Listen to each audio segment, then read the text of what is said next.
We got Gators Breakdown here. We know we're business. Gators Breakdown, because there's never a dull moment in Gator Nation. The Gators Breakdown podcast is ready to go. I'm your host, David Waters. You can find me on social media at GatorDave_SEC, and it is that time of year. The college football preview magazines have hit the shelf. One we already, not college football related, one we already got a couple weeks ago. He's going to help me break it down like he does every year, but we got the read and reaction one a couple weeks ago. We'll zoom out and hit the national one, but hey, man, it's about the time where this is going to be consistent for us, getting together again here. So, but certainly, Will Miles hopping right here on Gators Breakdown, and we'll hope all the accolades that I have seen from the Read and Reaction magazine. Well, like I said, we'll zoom out. We'll talk about college football preview magazines and anonymous coaching, what they got to say about Billy Napier and DJ Lagway and the Gators. But how's the feedback been, man, for the Read and Reaction 2025 edition? Yeah, I mean, look, I think people are really excited, and I think we're excited, and that's reflected in the magazine with what's coming in 2025. I mean, look, the Gators might crash and burn this year, but it's going to be interesting if they do. And I think most of us suspect they're not going to, and they're not going to because of that guy you got posted there right on the cover. And so that's really the thing is I think Florida is in a position to make a run. And last year we were sitting there going, well, we all know Florida's not going to win a championship, but this is what we want to see. And how many years in the McElwain era or in the Mullen era were we just talking about needing to see progress? Well, this year progress means a playoff run. And so, I think that is reflected in the enthusiasm in the magazine, but I think it's been reflected in the enthusiasm for people who are reading the magazine that, and look, we are trying to fill a very specific niche here from people who want to read more than a page or two on their favorite team when they pick up an Athlon or they pick up a Lindy's. Those magazines have a place, and we both enjoy reading them, and we're going to talk about that tonight. But we think ours serves a specific purpose, for people who really, really, really want to get in depth with Florida, and for people who, that person who there's a birthday coming up, there's an anniversary coming up, there's something coming up, and you don't know what to get that person. If they're a Gator fan, we can guarantee they're going to learn something about the Gator football team and what's coming up in 2025 if you pick up our magazine. Will, what's been the feedback? If hopefully you received some, but the sticking point that a lot of people are pointing to of what they've enjoyed, or I guess what gains their interest the most. Yeah, it's funny. I didn't mean to take a swipe at Garrett Nussmeier. Like normally I'm intending to take a swipe at somebody, and in the magazine I didn't intend to do it, but I had him ranked 11th overall in terms of the SEC quarterbacks coming back. And man, people took that personally. They really took it personally. Well, I mean, I think Gator fans were like, wow, you got him down that low. What's going on? So actually on the website this week, I put up like a 5,000-word treatise about basically comparing Lagway to Nussmeier and which guy's going to take a jump this year. And I mean, look, Garrett Nussmeier is not a bad quarterback, but he was below average last year. And I don't think, based on what we've seen so far, there's some giant jump to come. And I think most people understand that, but don't have a way of describing it. And so that I think I started to do that in the magazine, but I didn't really. It was LSU specific, right? So I didn't break it out in the magazine.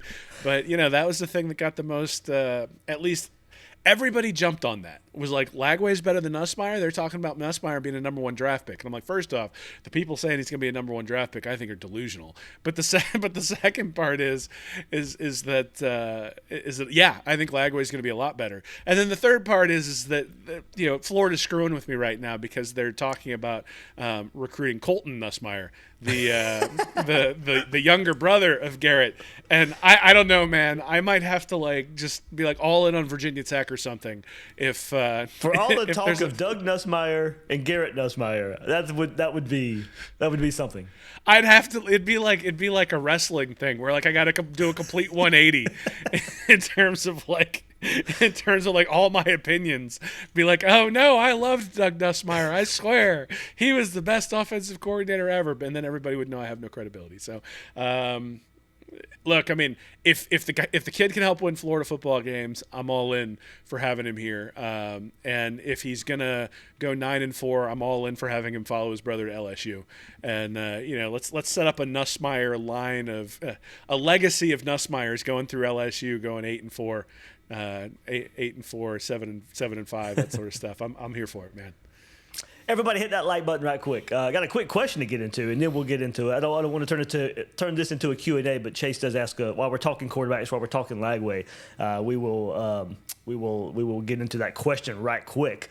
It's specifically for you, Will, so I'll let you get to it. But everybody hit that like button, subscribe right here on YouTube if you're watching this live, or if you're watching the replay. Subscribe right here on your favorite podcast platform if you're listening to us, if you're not subscribed yet. All that good stuff helps us out. One more time. Pick up Read Reaction 2025 preview for the Florida Gators.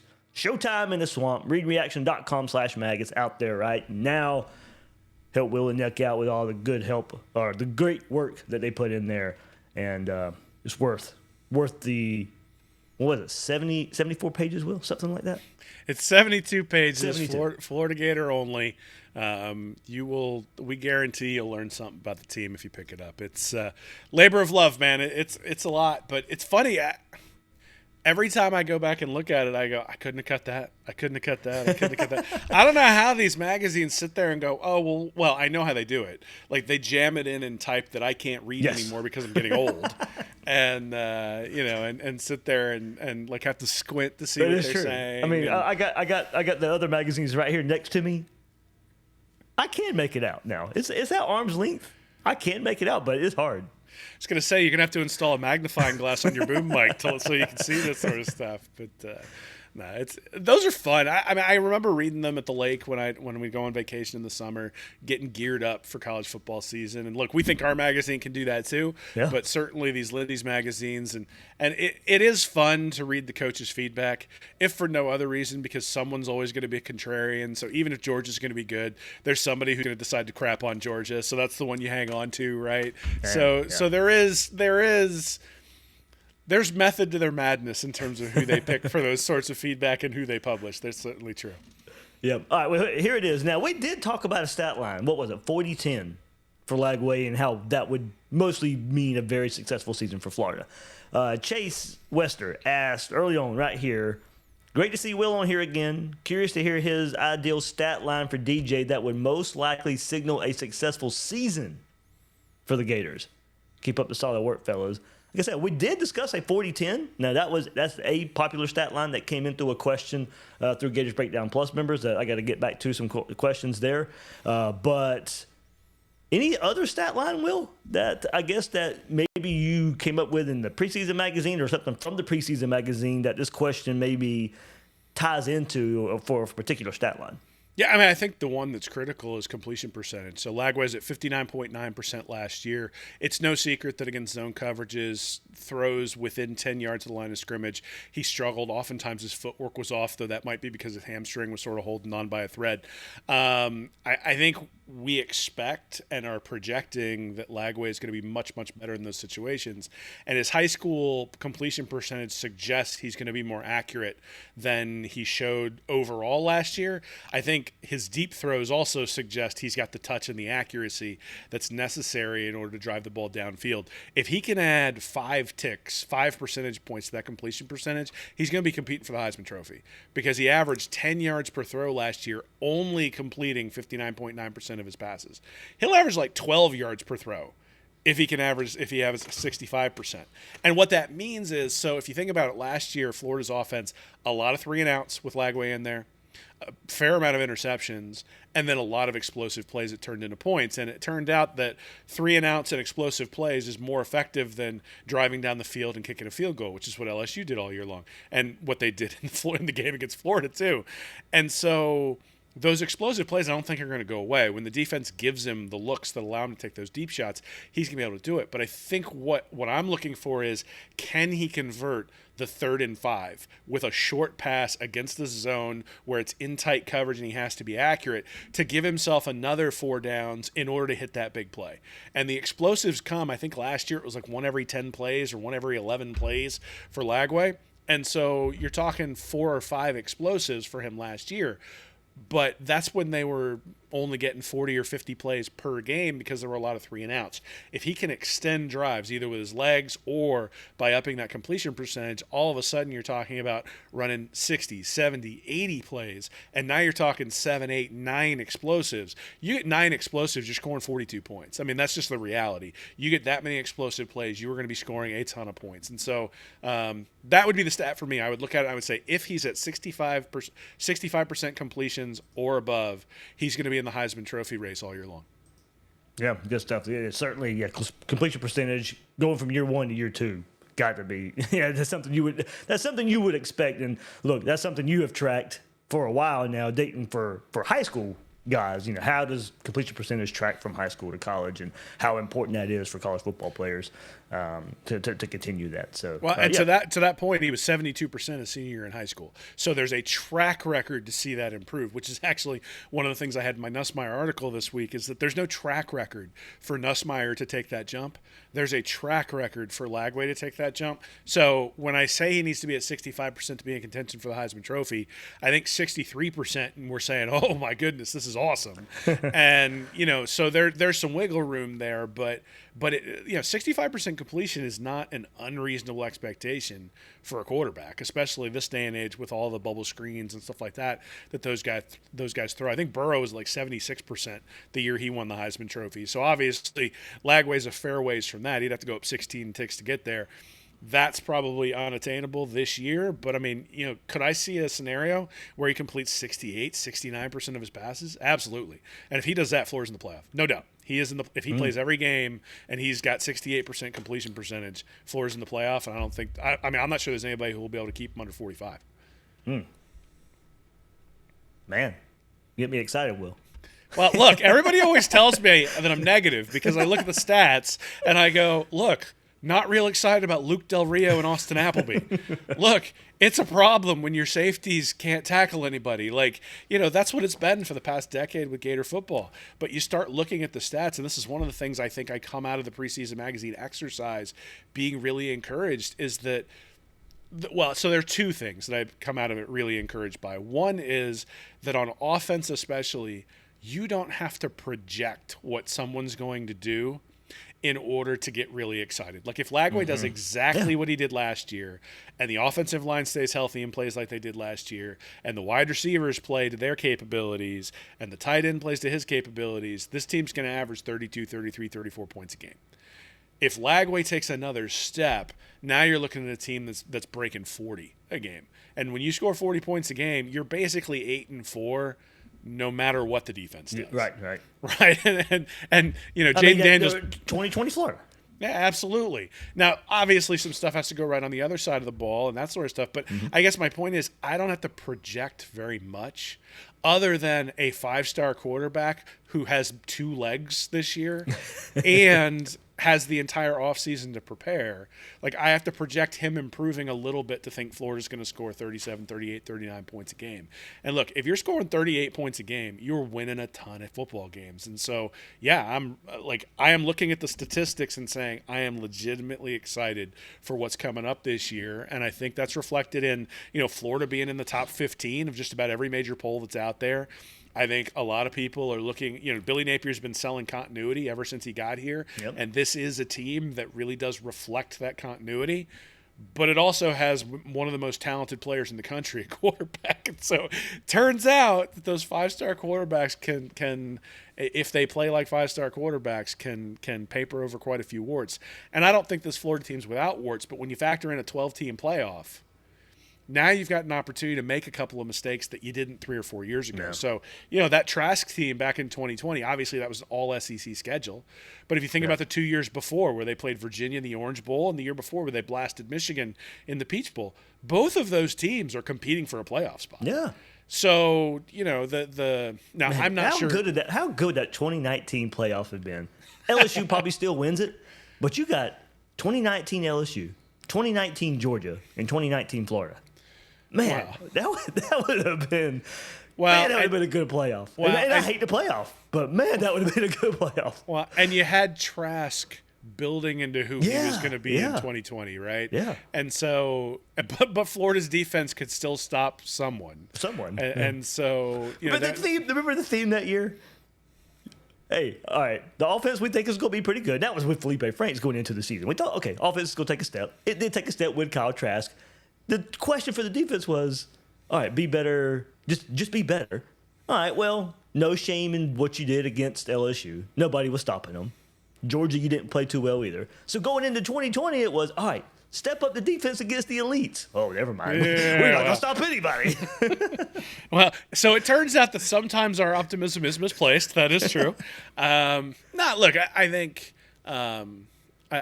still in each of those years you had to project something, right? Coming into 2020, you had to project that the defense was going to be as good as it was in 2019, even though John Grenard had left, even though David Reese, the middle linebacker, had left, and those were major cogs on that defense. But you were like, look, Grantham, he's had a couple of pretty good defenses. He just kind of needs to replicate that, and Trask needs to take a leap. Now, interestingly, Trask did take the leap, along with Kadarius Toney and Kyle Pitts, but the defense took a leap off a cliff. And so, and we just haven't gotten it back since then. I think the last 4 games last year, though, give us hope that this isn't like this complete mismatched thing where the offense is going to, even when the year Emory Jones started, the LSU game that year, when Anthony Richardson came in and was just like going up and down the field all over the place, even in that game, the Florida defense couldn't stop anybody. I think Florida wound up scoring 35, 38 points in that game and still lost because they couldn't stop a team at LSU that wasn't really all that stacked either. So, look, I think there should be a lot of excitement around the program.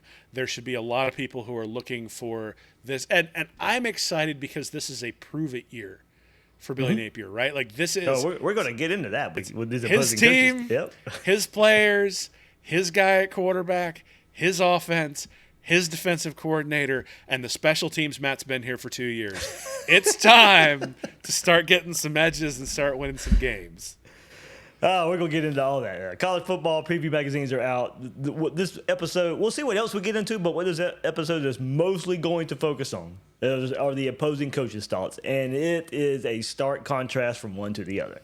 I was surprised. One was pretty positive, and one was really negative. So with all the hype and excitement that we just talked about, some opposing coach isn't buying it, Will. So we're going to get into it and what he has to say. And, man, it caught me by surprise, everything that was said by an opposing coach. So does he coach for Georgia? Does he coach for Kentucky? I don't know, but it would seem like it. That's Louisiana. He coaches for Louisiana. Maybe that's what it is. A little bit of housekeeping right before we get there, guys. Remember, Independent Gator Media Day, July 27th, new start time at 2 p.m. at First Magnitude Brewing there in Gainesville. It is presented by the Sachs Law Group. Good buddy John Sachs right there. Gators Breakdown, High Top Sports, Stadium and Gale will all be there. Live media panel, special guests, Q&A session, meet and greet, all that good stuff. Getting players and guests lined up for this. Tickets start at $25. Link is in the description if you want to take part in that. And hey, Fanatics has got a bunch of new stuff out right now. All the new Gator hats and shirts and stuff are out for the 2025 season. Link is in the description. If you're listening to it right now, I think there's free shipping available for most of the items there. They always run 25, 30% off, so you could be on the lookout for that. Kind of equals out in some ways with the free shipping, but if you want some of the new Gator gear out there, use my Fanatics link. It is in the description. That really, really helps us out. So, well, I'm not going to delay too much longer. Let's get to the preseason magazine. Let's get to some rankings right quick. It is Athlon. I had Braden Gall on and released that episode last week from Athlon, and we went over the Athlon magazine a good bit. And I even put something up cut from that episode where he's giving a lot more love to Florida than Miami and Florida State there. So that was good. And by the way, I saw the joke in there. Yeah, we won't be going 4 hours. By the way, with that stuff that was sent out over social media. So hey, FSU fans, I guess they love a 4-hour podcast every day. But whatever that means. Athlon ranks the Gators 11th. Lindy's ranks the Gators 15th. So both have Texas and Penn State 1-2 there, but the Gators 11th In Athlon, Lindy's has the Gators 15th. For Athlon, you have Texas, Penn State, Ohio State. Georgia's at number 4. Clemson at 5. Notre Dame 6. LSU 7, Will. 8, Alabama. 9, Oregon. 10, Miami. There in Athlon. They're 1 spot ahead of Florida at 11. South Carolina 12. Kansas State 13. Arizona State 14. Michigan 15. I'll just go through the top 15 right there in Athlon. Pretty much the same there for Lindy's, as I said. Texas, Penn State. Let's see what else we got. I need another arm, Will. Texas, Penn State, Ohio State. So the top 3 are the same. Clemson, number 4. Will, here you go. In Lindy's, LSU, number 5. Number 5 in your boy Garrett Nussmeier. Notre Dame, number 6. Oregon, 7. Let's see. Alabama 8, Georgia 9, Miami 10, and that one as well. SMU 11, Oklahoma number 12 ahead of Florida. Who's at 15, as I said. South Carolina 13, Arizona State 14, Florida 15. Michigan 16 right there behind Florida. So, Florida, okay, we'll get into Florida. We've talked Florida. Anything, the top 4 or 5 about the same. A lot of love for that LSU team. There are a lot of crappy quarterbacks on that list in front of DJ Lagway, is all I can say. Look, I actually think Oklahoma and John Mateer are going to be much, much better. Yeah. I like Lenora Sellers at South Carolina. I can't remember the name of the kid for Dillingham at Arizona State. I think he's pretty good. Drew Aller at Penn State. Okay, I can sort of see it given what they've surrounded him with. What did Alabama do last year that gives you any faith that the quarterback position isn't going to be a dumpster fire? What does Georgia have coming back that we're afraid of? And Carson Beck at Miami, Cam Ward had to strap them on his back, and they still were beating Georgia Tech by 3 points and getting lucky to do it. I think this is a quarterback-driven sport, and the quarterbacks in college football are pretty compressed right now. And we have an article in the Preseason Magazine looking at last year's quarterbacks in the SEC, and one of the reasons the SEC, or at least I think the SEC was so unpredictable last year, is because you had good quarterbacks on teams that had lesser overall recruiting. So you had Sellers at South Carolina. Mm-hmm. You had Brady Cook at Missouri. And in the programs that usually have the most talent, they got crappy quarterback play. Texas had pretty poor, at least sub-average quarterback play from Quinn Ewers. You had Georgia getting bad quarterback play from Carson Beck. And then, Gunnar Stockton coming in. Florida, you had Graham Mertz sort of meh until DJ Lagway came in, and all of a sudden they were able to win. Garrett Nussmeier was below average, and LSU goes 8-4. So, or 9, I think 9-4, because they beat Baylor at the end. But my point is that when you have a bunch of average, above average makes a difference considerably. So I think it's incredibly conceivable that Oklahoma makes a run because their offense was terrible last year. Venables is a defensive guy, and John Mateer is a good quarterback who's coming into the transfer portal. So they have an opportunity to drive things forward. I think if you're a team that stood pat, so somebody like Georgia, I'd be worried if I'm a Bulldogs fan, unless you think Gunnar Stockton is it. If you think that guy is going to be the guy who can lead you to the promised land, I think you're going to, this is a place where you might make the playoff. So kind of like Texas last year, you might make the playoff. But if you don't have the best quarterback at the end, you're going to struggle to win all the games and get all the way to the end. And, Ohio State put an awful lot of talent around Howard last year, but it turns out Howard had to play really well at the end of the year for Ohio State to win. And so you've got to have that capability at least. So that's sort of, I guess I understand where they're coming from. I understand some reticence to put Florida in the top 10, given Florida's history and given that Billy Napier has sort of splatted in the openers in the past couple of years. At the same time, he's recruited better than Miami overall. He's got a better quarterback than Miami, but they have keep that thought. Yeah. By the way, Anyway, so yeah, a lot of crappy quarterbacks on that list up ahead, which means if we get that 65% completion percentage, Florida zooms right by a bunch of them. There you go. Athlon's final analysis of Florida, not to take, give too deep here. Head coach Billy Napier finally has momentum after ending 2022 and 2023 on losing streaks. The embattled coach also has his best roster in 4 seasons, a star quarterback. SEC-level talent must navigate a schedule featuring 5 teams among the top 20 of the AP season-ending top 25, along with trips to LSU and Texas A&M. Athlon they have the Gators finishing 5th in the SEC, barely missing the playoff. And Lindy's has Florida 7th in the SEC. When I went through those rankings there, of course, South Carolina, Oklahoma was the difference in keeping them above. That was the difference. South Carolina and Oklahoma being the difference in the 2 polls of where they had Florida. So, all right, let's get into these opposing coaches. One of my favorite things we do every year here, and it's man, interesting. Will, which one first? The positive or the negative? Oh, I mean, you've teased it, man. You got to go with the negative first. Don't you? Okay. Is that where we're going? Okay, we will go there. We will go there. Lindy's, whatever coach they got, this is what it is. It's a shame what happened to this program. I know Billy Napier got it turned around in the second half after another slow start, but he makes Dan Mullen look good. Woo. They can no longer out-recruit Miami. Well, there you go. That's why I said keep that in your thought there. You look at the Gator players who go into the league, they're not ready.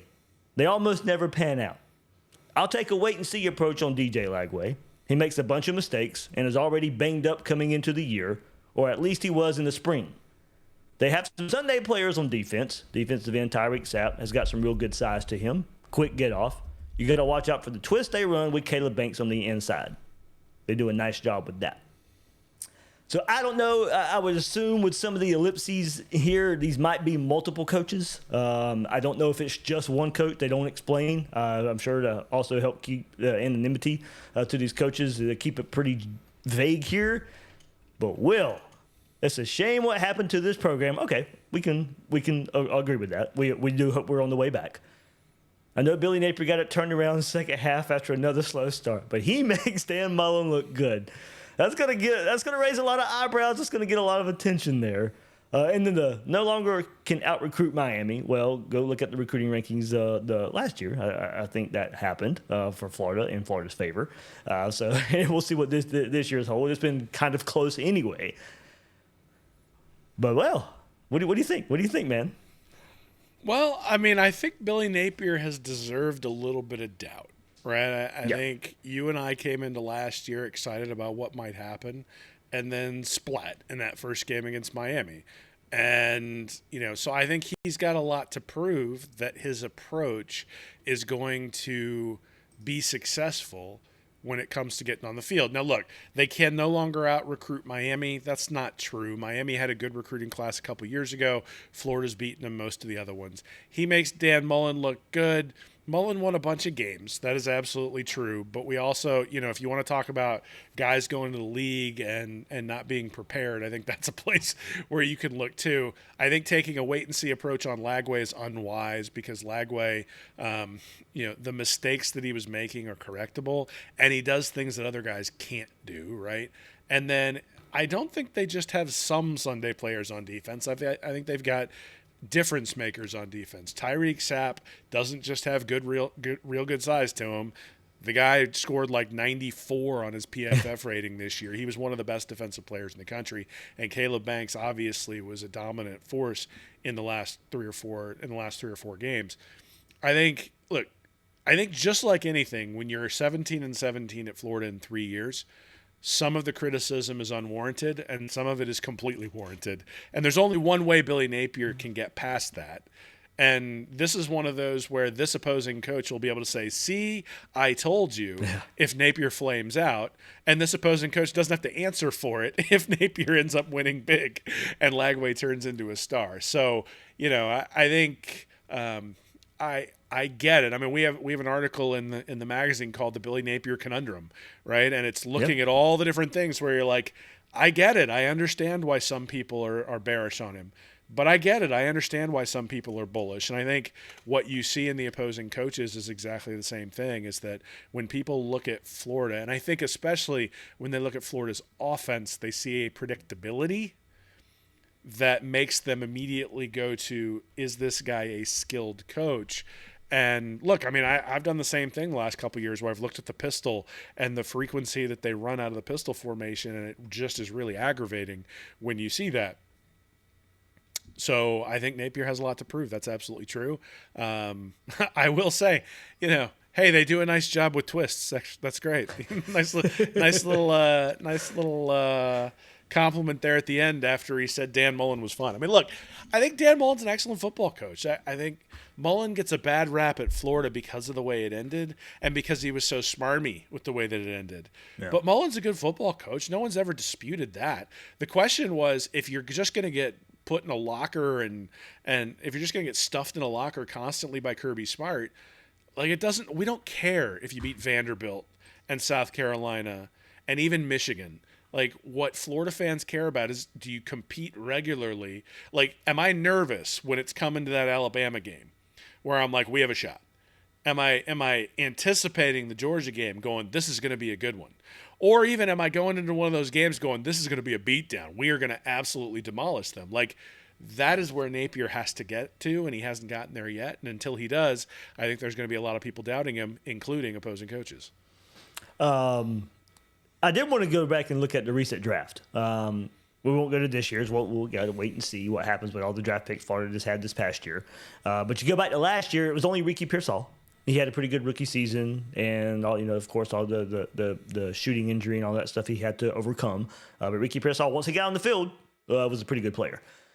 Okay, you go back to the year before that. Anthony Richardson, injury prone, mostly still wait and see, but yeah, I don't know what the outlook is there for Anthony Richardson. Jervon Dexter. A lot of these are Mullen guys, of course. Jervon Dexter, okay player so far for Chicago. Osiris Torrance came from Louisiana to Florida, All-American, does great things there for the Buffalo Bills offensive line. Ventrell Miller, probably a little bit. I mean, he was banged up. This is first year in Jacksonville. Okay backup player in the NFL so far. Justice Shorter, Amari Burney, those were two other draft picks there for the Gators in the 2023 draft. 2022, Kyer Elam, been disappointment so far. I know, Will, you're a Bills fan, so you can kind of speak more on that, but Kyer Elam. Cosign. Yeah. Zachary Carter, Damian Pierce, pretty good start to his career. But Houston changes coaches, changes offensive styles. Not really much of a fit for Damian Pierce there, but we'll see what his career holds. And then 2021, Kyle Pitts definitely still hasn't lived up, but we'll see. I think a lot of people still have belief that he possibly can. Kadarius Toney, good short-lived career. It kind of fell apart pretty fast when he was, I guess, quote, at the top of his game. Kyle Trask, of course, still backing up there in Tampa Bay.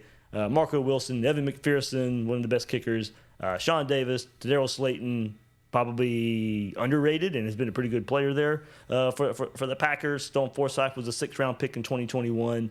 Look, that was the last 3 drafts. Go back to 2020, C.J. Henderson not working out. Van Jefferson's been pretty good. Jabbar Zuniga, Jonathan Grenard's certainly has been playing well. Michael Pirine, Freddie Swain had some success early on. Tyree Cleveland there. So that takes you all the way back to 2020. So I don't know in comparison to other schools there when you want to look at, schools, the players that they put in the draft, and maybe putting this a little bit on Napier right now. I mean, we're going to get a better idea of his players the further we get with this.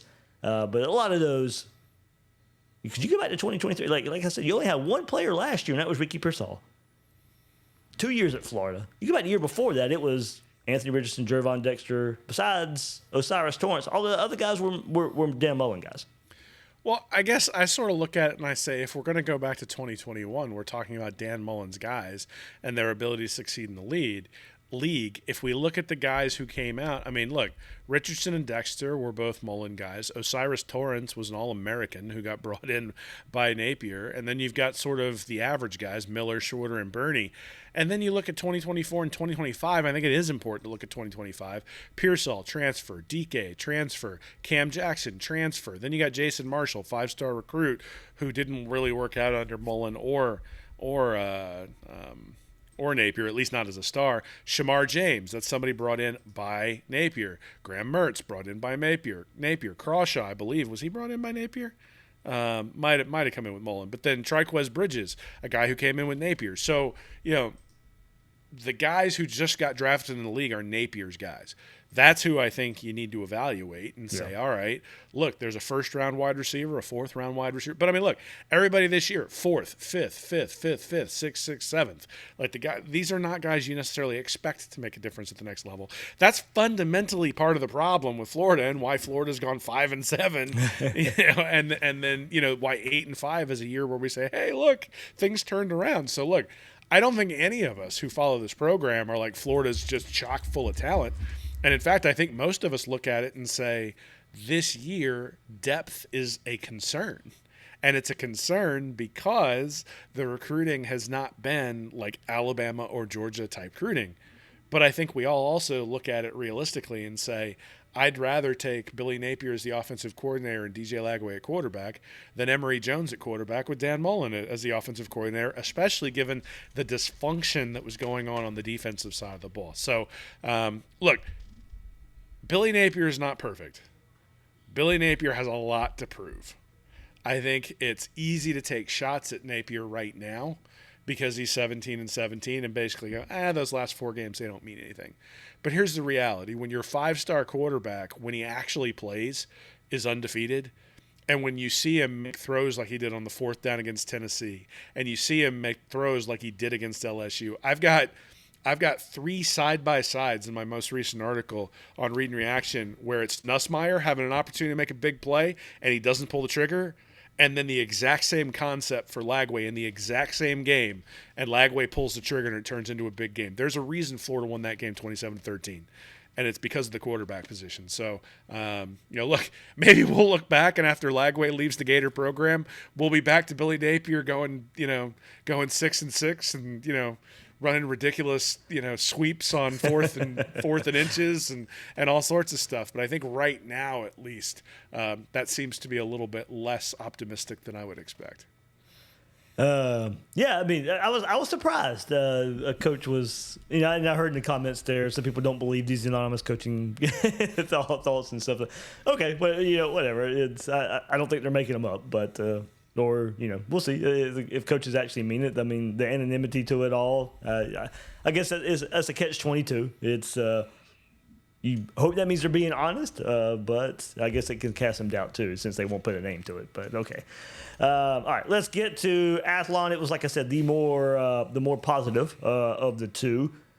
And wrong button.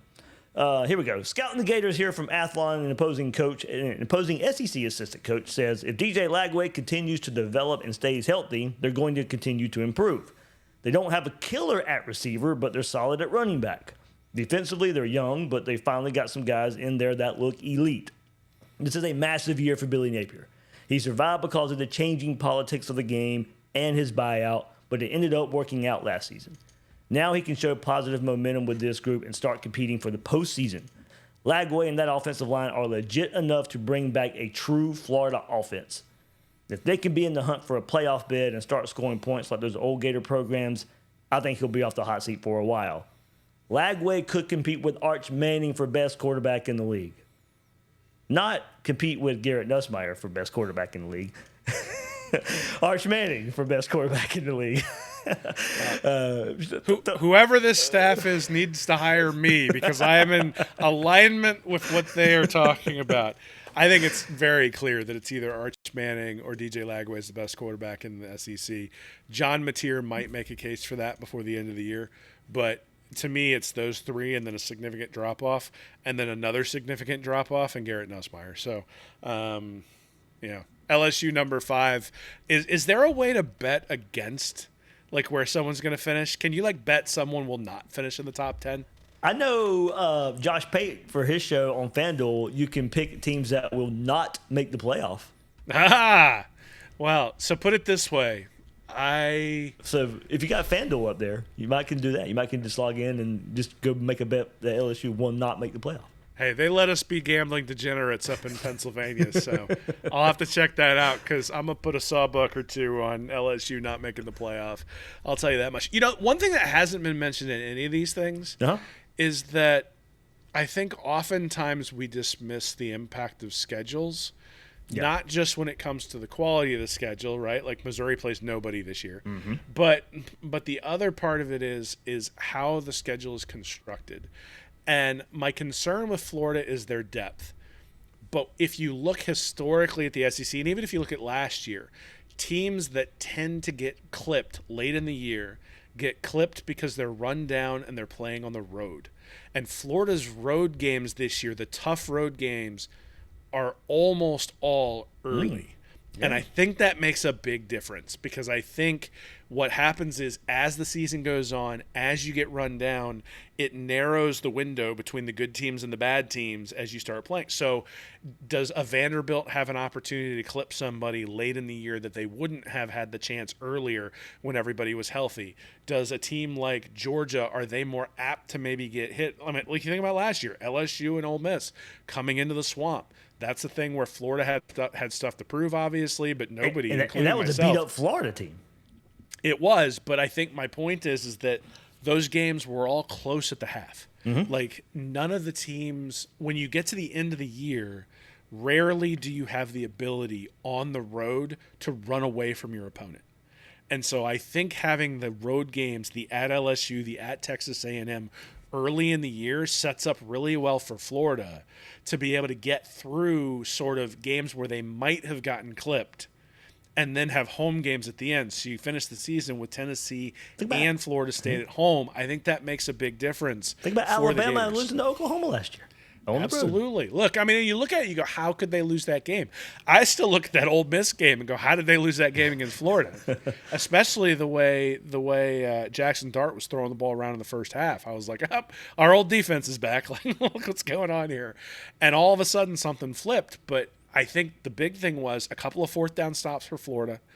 You know, with that big tight end that Ole Miss had been using all year to bulldoze for first downs. Pegues, to get first downs. They get stuffed a couple of times. I don't think they get stuffed in the second game of the year. I think they're completely fresh. I think there's less on film about what they do in those situations. I don't think they get stuffed. And if they complete those first downs in the first half on fourth down, I think that game is completely different. And so I am becoming more and more convinced that when your road games occur is more important than who you play on the road. Okay. And so I think it's a real advantage that Florida's got some road games early in the year because let's say there was an injury to a Caleb Banks or a Tyreak Sapp.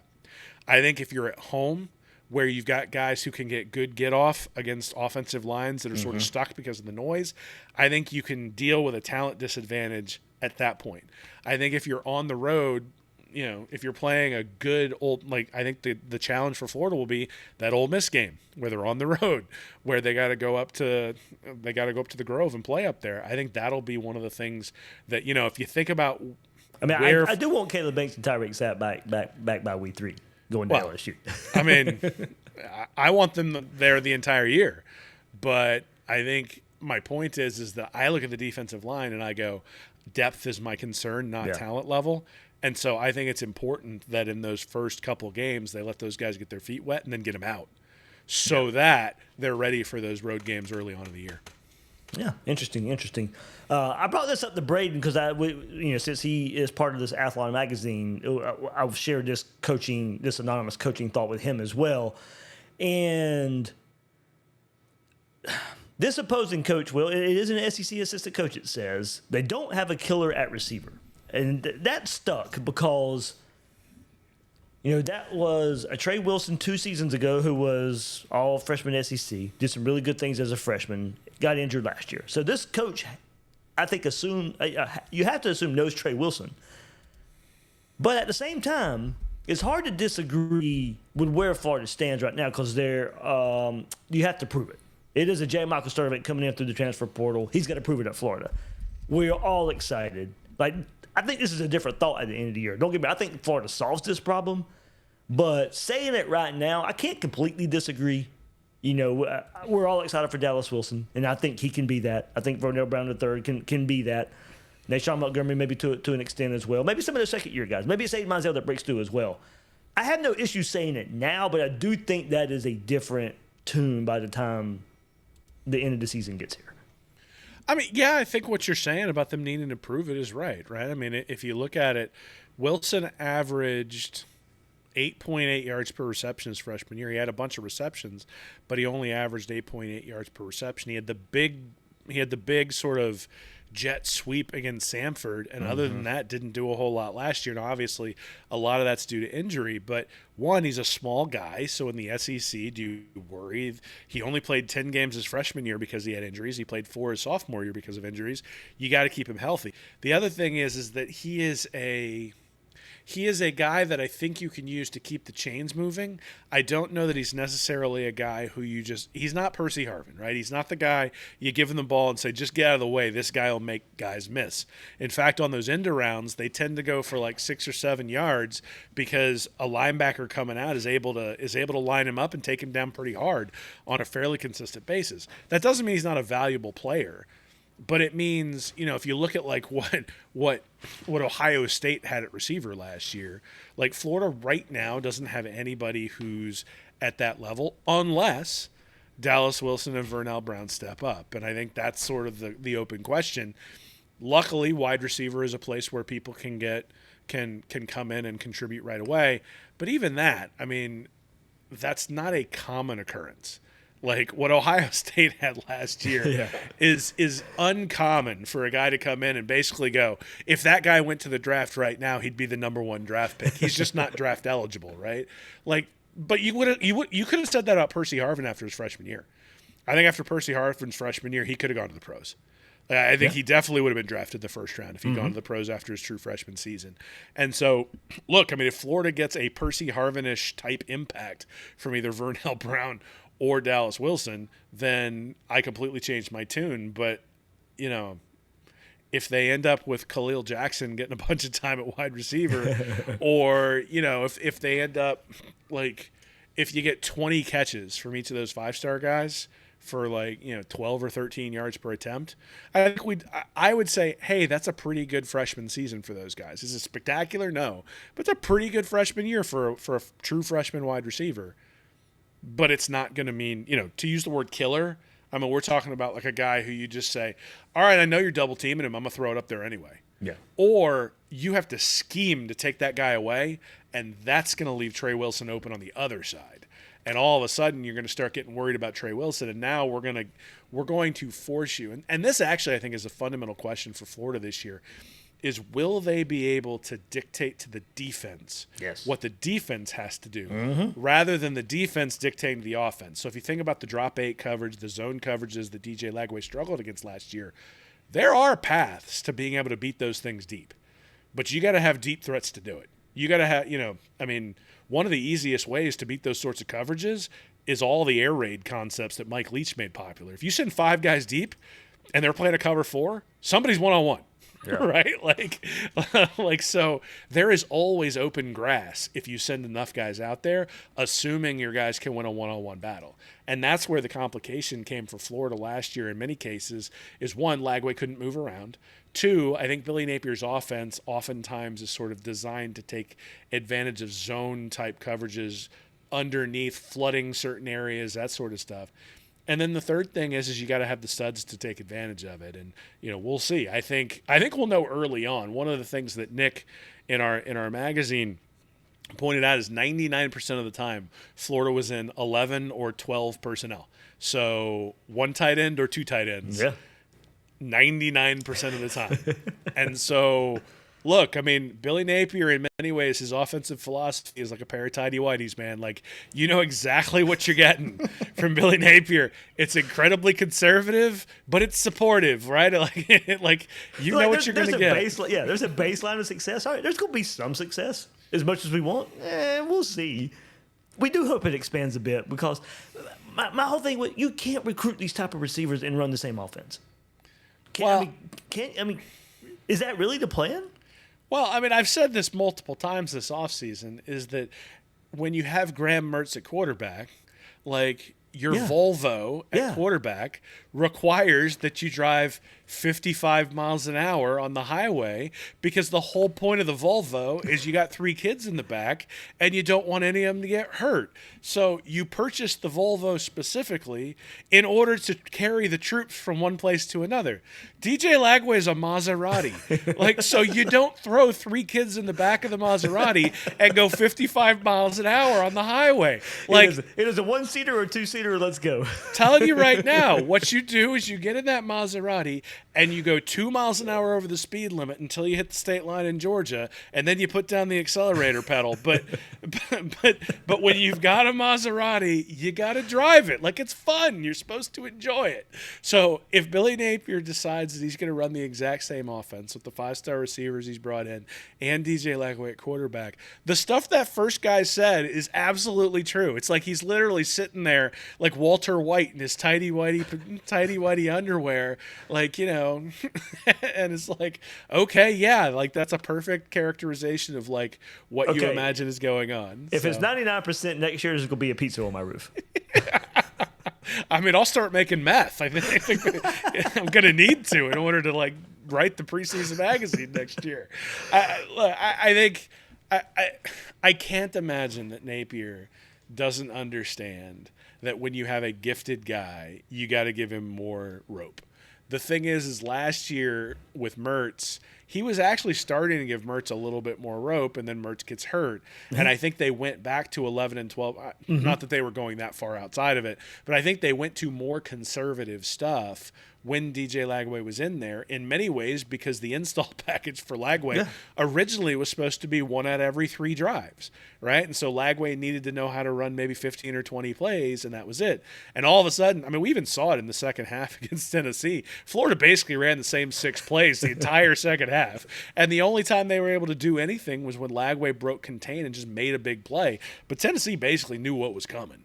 And obviously anytime they were in the pistol, they knew it was a little run off tackle, and were able to stop that too. So I think there's going to be more variety from the standpoint of Billy Napier is now more comfortable with what he has.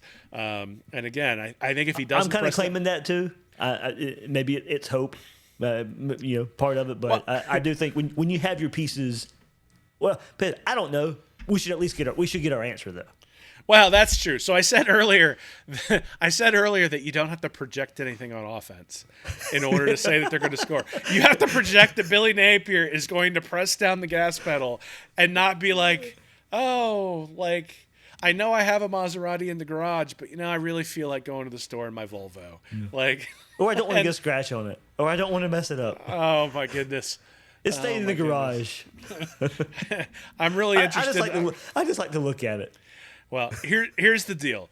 We will know week 1 because the Sharks are going to not put up much of a battle. And the question will, I can remember a couple of years ago when Florida had a couple of cupcakes and we were sitting there going, oh, this will be great. We'll get to see the backup quarterback. And it's like 22-7 or something going into the fourth quarter, and we're still watching the Graham Mertz show going, what is going on here? Like, we need put them away. Like, put your foot on their throat. And I want Harrison Bailey to throw as many passes as DJ Lagway in the first 2 games of the year. And that should be the goal. The goal should be 42-0 at the half in both of those games with the ball flying all over the place. Yeah. And you know what? If that means Jaden Baugh goes, hey, why am I not getting the ball anymore? Who cares, dude? 42-0. Like, get that ball flying all over the place. And look, I think, and I hope, and maybe it is just hope, but I think that Napier and Callaway are going to be bright enough to figure out that they need to let it go, and they need to be that it's a whole lot easier to win games when you score 35 to 38 points than when you have to eke them out 21 to 17. And, Florida was able to eke out a couple of those last year, especially. I mean, look, the LSU game could have gone either way there in the third quarter. The Ole Miss game certainly could have gone either way there in the third and fourth quarter. And it went the Gators' way, and that's great because it means that Napier's still around.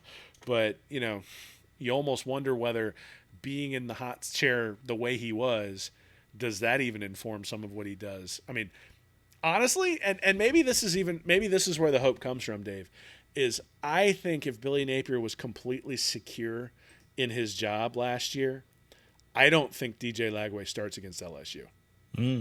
I think Lagway started against LSU because if Lagway didn't start against LSU, if Florida went out and got waxed by 40 with Aiden Warner throwing the ball like he did against Texas, I think that's the end of the road. I don't think Strickland survives that.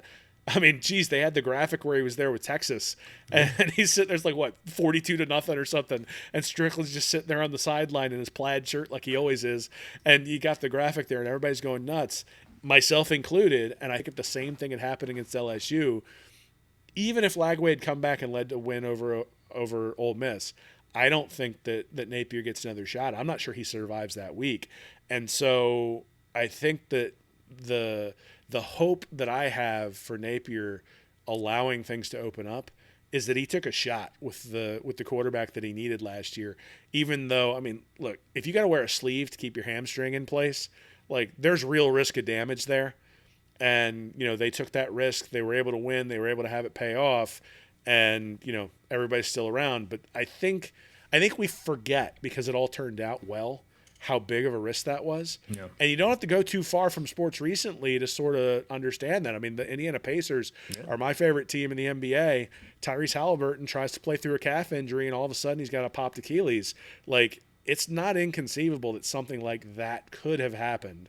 And I mean, look, when you start favoring a limb, all of a sudden everything else is more apt for injury. So, if Lagway had torn an ACL, if he'd have fallen on his shoulder, or if he'd have hurt his hamstring more, the criticism of Billy Napier at that point would have been unbelievable. So that, I think, is where my hope comes that it's going to open up, is I think they opened it up in that LSU game last year. And opening it up wasn't necessarily just what they did in the game plan. It was allowing him to play in a game where I think if Napier was completely secure in terms of his future and what was going to happen, that they would have sat the kid. Yeah. I remember that kind of a talking point a bit last year. So, man, it's there's so many hearing the polarizing both sides of these coaching things. It's opened up some more questions about the team as well, and it's I guess I won't say should damper anybody at Gator Nation's expectations there, but at the same time it is. I guess it's still interesting to hear that even with the finish of last season, there will be some fellow coaches who are not sold on what Florida did at the end of last year. Because we're banking on it a lot. That was the first sign of things to come. That it's turning the tide for Florida. That it's a signal that Billy Napier's got it figured out. He's got his roster. Now it's go time. There's still some reservations out there from his peers. Yeah, well, I mean, you said it earlier, which is that is it just hope, right? And I think the thing that I'm sort of leaning on is, and hope is awesome. So like, at this point, it has to be. If you're really positive, we don't have enough good results to go on yet to say it's any more than hope. Well, and this is where I disagree a little bit with some of that, is that, so I think Billy Napier's offense historically has been pretty vanilla. I think Billy Napier's offense last year, even with Lagway in there, was pretty vanilla. However, DJ Lagway averaged 10 yards per attempt in that vanilla offense. So even if they run the vanilla Billy Napier, tighty-whitey offense, Volvo offense, I still think DJ Lagway is going to be really, really good. Right. And I think he's given hope. So if you talk to somebody who wants to speak about Florida in a negative way, They point out the 12 touchdowns to 9 interception ratio. What they don't mention is how many times Elijah Badger somehow got tackled at the 1 yard line so that Jaden Ball could then run the ball in. I mean, it was like 4 times against Kentucky. Yeah. If the key play against LSU, he gets tackled at the 1 yard line, but the 37 yards to get there were all Lagway making a ton of plays and avoiding pressure. And I remember you texting me going, "Holy crap, we have a quarterback."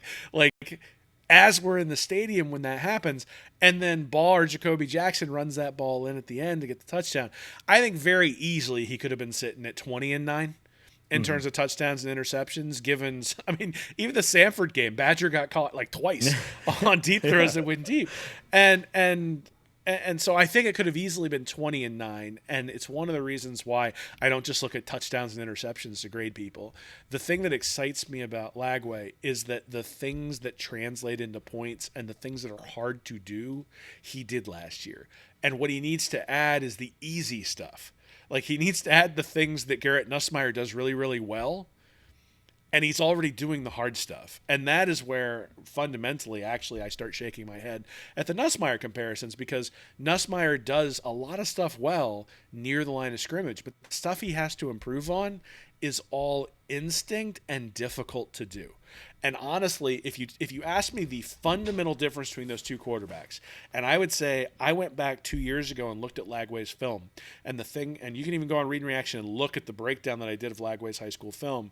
What you see is he is a quarterback who reads deep to shallow. That when there's a flood route, he's looking for the deep shot first, then he's looking intermediate, and then he's looking shallow, even if it's 3rd and 3.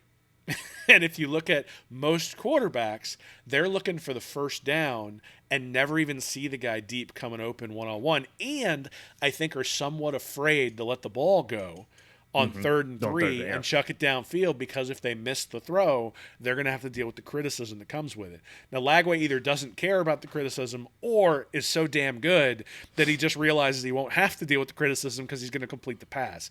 And so, again, I take umbrage with people who look at Lagway and say, well, he hasn't proven anything yet. I think he was the second best quarterback in the SEC last year. Limited time, but when I look at his overall numbers, the way I evaluate quarterbacks, which is on efficiency, not just touchdowns and interceptions, not just completion percentage, it's okay, you completed 62% of your or 60% of your passes, but you averaged 10 yards per completion. I think that's better than somebody who completes 65% of their passes, but it's 8 yards per throw. Because all that means is the guy hit a bunch of bubble screens and went for 3 yards. Well, there you go. I know part of it was physical limitations, but also part of that game was Graham Mertz. And he was in the same. He was in the same quarterback meetings, same locker room with him. So those things you're talking about. Hopefully, there are some of the positive aspects of Graham Mertz playing like that he can share with DJ Lagway to make those type of plays easier. But you don't lose the 50-yard bomb, the launching down the field. Know when to be that type of quarterback. So I watched every play in the LSU versus Florida game this past week because I wanted to make sure I was being fair to both quarterbacks. And it's something that I actually left out of the article because it didn't really fit with the overall theme, and I didn't have a good example for Nussmeier to put side by side. But there were 2 throws, one in the first quarter, and I believe it was in the third quarter, where Lagway immediately realized that he had a single high safety in the middle of the field, and he let go of the ball. Like, he was being blitzed. He had guys in his face. He let go of the ball before his receiver was open. He let go of the ball before his receiver even made his move. He let go of the ball like before the receiver was more than like 5 yards downfield. Like, there is no way for the defense to defend that.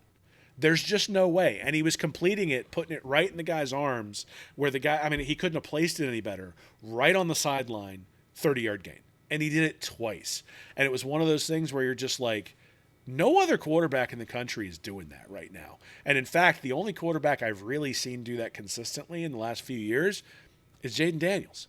Daniels was excellent at getting, essentially throwing his guys open by laying the ball out there before the safety can get over. So one of the things that's encouraging to me is I think Lagway has the anticipation to get the ball out. And even if he's wrong about the defense, it's coming out so fast that I'm not sure the defense can get in the position at all times in order to make the play. And so, look, is Lagway going to throw a few picks? Absolutely. Every quarterback throws some interceptions. But all I know is I don't know who the last freshman was who averaged 10 yards a throw. It might be Michael Vick. It might be Michael. That would be a good, there's got to be a way Yeah, I'm to gonna have to go look that one up. Yeah. I've got a whole database of throws, but I mean, think about who was the last true. And Vic was a redshirt freshman too, right? That year in '99, he led them to the national championship against Florida State.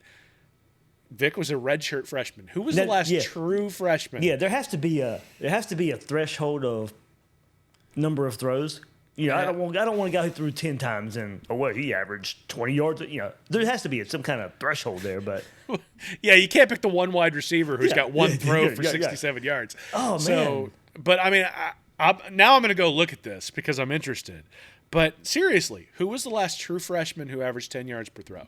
Because if I look at the stats from last year, I betcha there were and Lagway doesn't qualify because he didn't throw enough at least to be on College Reference's list of leaders.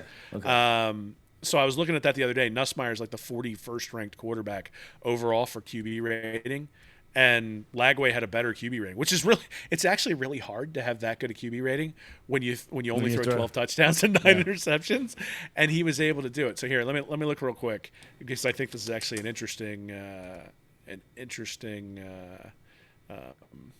discussion. So if I'm looking at passing and I'm looking at yards per attempt, I'm trying to think.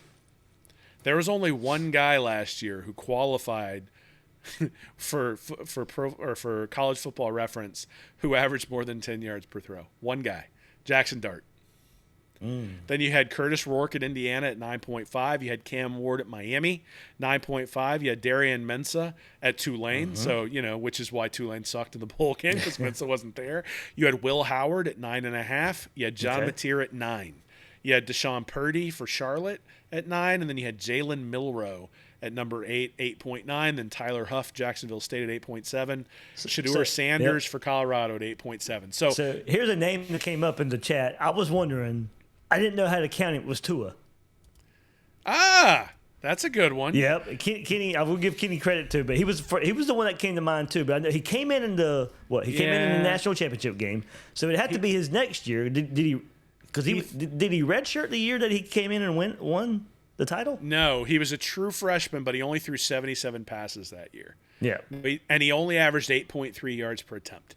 Now here's an interesting thing. So Tua, 63.3% completion on 77 throws, 11 touchdowns, 2 picks. He averaged 8.3 yards per attempt. Year 2, 69% completion, 11.2 yards per attempt. So his first year starting, basically. Yep, that is what we are looking for. Yeah. From that is exactly what we're looking for from DJ Lagway. Yep. Man. What happened, Will? Can you hear me? I got you. Well, something's going on with my charger, man. Yeah, no, all good. We were about to about to call it episode anyway, but yeah, we went down a rabbit hole. There we go. That was a good rabbit hole. I'm back. Okay, well, you were there the whole time on my end, I think. So. Well now I'm just in the dark because my light went off. So yeah, it's all good. It's great. Jeez. Yeah, that was a good rabbit hole to go down. But yeah, you're right. That is the kind of exactly the year 1 to year 2, like a Tua. That would be that would be good. I'll take that.